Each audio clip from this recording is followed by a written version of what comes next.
ഈ ഭയങ്കരമായ ചൂടിൽ ചൂടുകുരു മാത്രമാണോ നമ്മളുടെ കുഞ്ഞുങ്ങൾക്ക് ഉണ്ടാവുന്ന പ്രശ്നം? ചൂടുകുരുവിനെക്കാട്ടിലും വളരെ വളരെ ഇമ്പോർട്ടന്റ് ആയിട്ടുള്ള കാര്യമാണ് കുഞ്ഞുങ്ങൾക്ക് ഡീഹൈഡ്രേഷൻ സംഭവിക്കുക. അതായത് കുഞ്ഞുങ്ങളുടെ ശരീരത്തുള്ള അവരുടെ ജലാംശം ശരീരത്തിൽ നിന്ന് നഷ്ടപ്പെടുന്ന അവസ്ഥയാണ്. ഇത് കാരണം അവർ വല്ലാണ്ട് ടയേർഡ് ആയി പോകും. അങ്ങനെ ഭയങ്കര ക്ഷീണമുള്ള കുഞ്ഞുങ്ങളെ കണ്ടുപിടിക്കാനുള്ള മാർഗങ്ങൾ നമുക്ക് നോക്കാം. ചെറിയ മാവന്മാരെ ഇടയ്ക്കിടയ്ക്ക് ചെവിയിൽ പിടിച്ചിങ്ങനെ വലിച്ചുകൊണ്ടേയിരിക്കും. അതുപോലെ തന്നെ ഇടയ്ക്കിടയ്ക്ക് കണ്ണ് തിരുമുക, ദൂരത്തേക്ക് നോക്കി ഇങ്ങനെ ഒരു അനക്കവും ഇല്ലാതെ കുറെ സമയം കിടക്കുക. അതേപോലെ തന്നെ അവരുടെ ഈ ഒരു ഐബ്രോസിന്റെ മുകളിലായിട്ട് ചെറിയ നിറവ്യത്യാസം, ചുവപ്പ് കളറിലേക്ക് പോകുന്നത് പോലൊക്കെ ഉണ്ടാവും. ഈ ടയേർഡ്നെസ് വളരെ അധികമായി അവർക്ക് ഫീൽ ചെയ്യുന്നുണ്ടെങ്കിൽ ഭയങ്കര കരച്ചിലായിരിക്കും. നമ്മൾ എടുത്തു കഴിഞ്ഞാൽ പിന്നിലേക്ക് ഇങ്ങനെ മലർന്നു പോവുക, എത്ര നമ്മൾ ആശ്വസിപ്പിച്ചാലും പുറത്ത് കൊണ്ടു നടന്നാലും ഒന്നും കരച്ചിൽ നിർത്താതെ വരിക.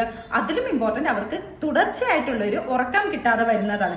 രാത്രിയിലാണെങ്കിൽ പോലും 2 മണിക്കൂർ ഇടവിട്ടിട്ട് അവർ എഴുന്നേൽക്കുകയും കരയുകയും ഒക്കെ ചെയ്യും. എന്നാൽ പലപ്പോഴും ഇവർ വെളുപ്പിനെയൊക്കെ സമയത്ത് എഴുന്നേറ്റിരിക്കുകയും കുറച്ച് സമയം കളിക്കുകയും ഒക്കെ ചെയ്യും. അവർ കൈയും കാലും ഒക്കെ ഇട്ട് അടിച്ച് കളിക്കുന്നതിലും ഒക്കെ ഒരു കുറവ് വരുന്നതായിട്ട് നമുക്ക് കാണാം. നേരത്തെ അത്ര ഒരു ശക്തിയോടെ അവർ കളിക്കുന്നുണ്ടാവില്ല.